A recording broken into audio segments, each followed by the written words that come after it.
Hi guys, welcome to this video. This is just an update on my Caad12. If you followed my channel at all, you'll know that last June I had an accident on this bike and broke my collarbone and other different injuries. And for such a long time I haven't turned my attention to this bike at all. In fact, I just wanted to forget about it, but I feel that this bike is such a good bike and I've had so many adventures and enjoyed riding it so much that I need to bring it back. I can't just let it rot in the bedroom, you know. So the idea is to get it back on the road, and I have got, I think, the majority of the things for this bike. For example, the handlebars were damaged. These are the handlebars from the crash, and these are Data 0100 bars, which are very light aluminium bars. And I love these bars actually, and they really do fit this frame and this bike as a lightweight bike. And this is where the damage was. It sustained damage down the side here.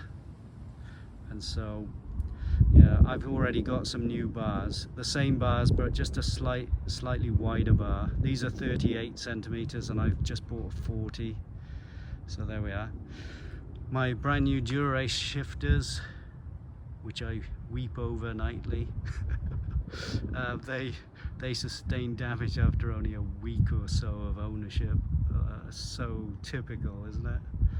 I had such crap ruined Ultegra 6800 levers on there before.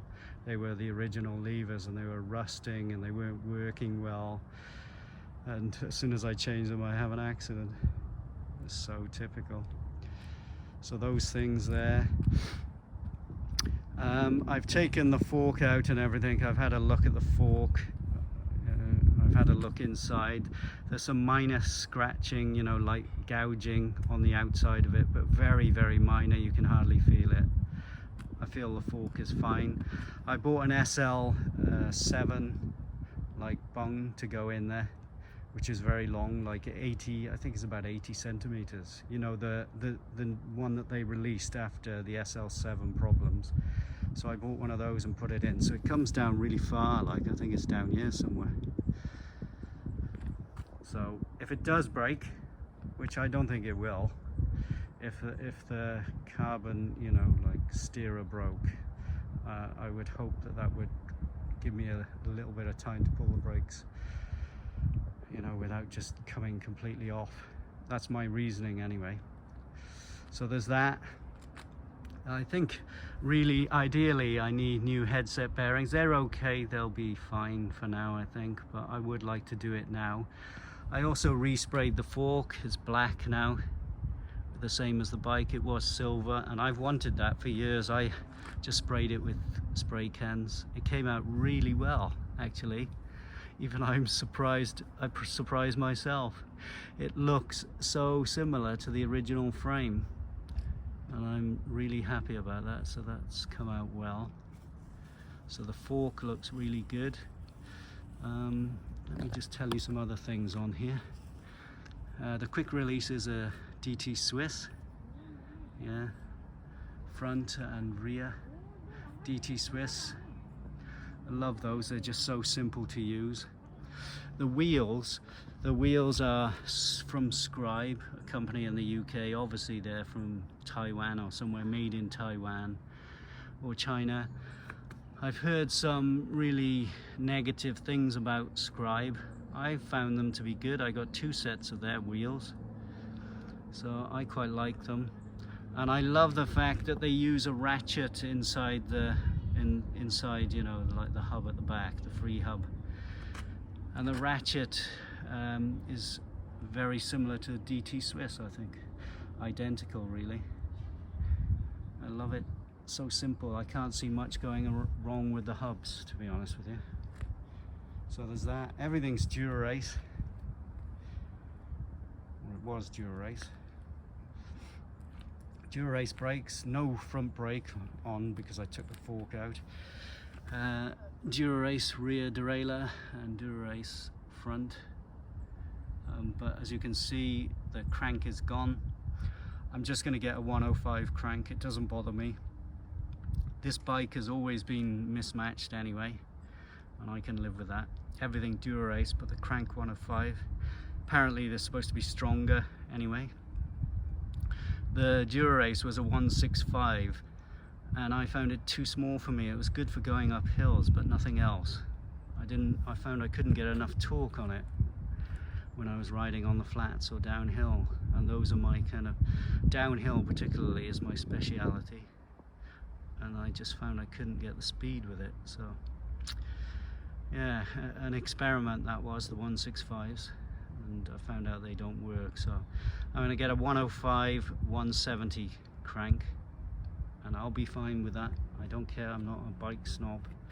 And yeah, I got Dura-Race, I know, but I slowly upgraded these parts, not all at once, from my Ultegra 6800 that was originally on here. I got a Hambini race bottom bracket fitted here. This has been brilliant. A best purchase. It was expensive, but it's the best purchase I've made for this bike. It totally transformed it, and I would recommend it to anybody who's thinking about it. The cassette is 105. I probably told you already. I don't really care about that. Ultegra would be nice, but I don't think I'd ever buy a Dura-Race one, you know, just for a little bit of weight saving. I might have a few years ago, but not now. I don't care so much about weight these days. My mindset has changed since the accident. Yeah, so that's basically it. And one of my favorite tires, the Veloflex Corsa Race. Love these tires. They're so light, so fast. I also like Vittoria Corsa as well. Those are probably my two favorite tires. So yeah, this is how the bike looks now. And that's a view of the cockpit, as they say. Cockpit. What a funny word. Yeah, so that's the view of it. So when I had this accident, I'd already just bought a whole load of new parts and new stem and everything, because the old one had it actually, well, what would you say, there was like because I had carbon spacers and then the aluminium stem, there was galvanic corrosion there and it had corroded, so I had to get a new stem.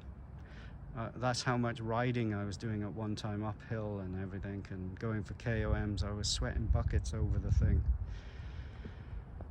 And yeah, I lost a lot of weight and I became fast, but the bike really suffered at that time. I think, you know, even the seat post is stuck in there from sweat coming down the post and everything like that. The saddle is a Repente Quasar, if I didn't mention this. Brilliant saddle. I've already tried it on my gravel bike, and so I'm loving that as well. I think that was a really good buy. It was quite cheap as well. I got it for a really good price from Wiggle, and so I think they sold out now, but I got it just before, and so that's good. The saddle was damaged in the crash as well. It was a carbon railed saddle and it got twisted and bent and scratched and all sorts of things. I didn't trust it anymore. I don't think it snapped, but it wasn't in good shape. And so that's it. I need to put the new bars on. It needs new hoods. Obviously, you've got to buy them in pairs, don't you? I don't think you can buy single ones.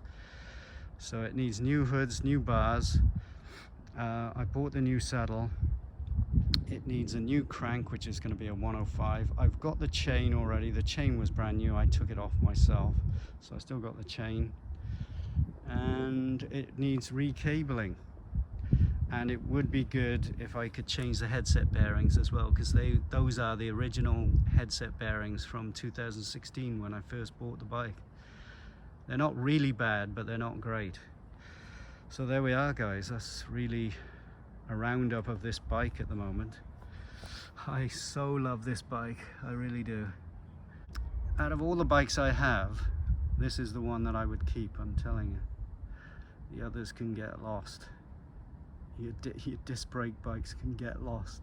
Your disc brake carbon bikes can get lost. Your disc brake aluminium bikes.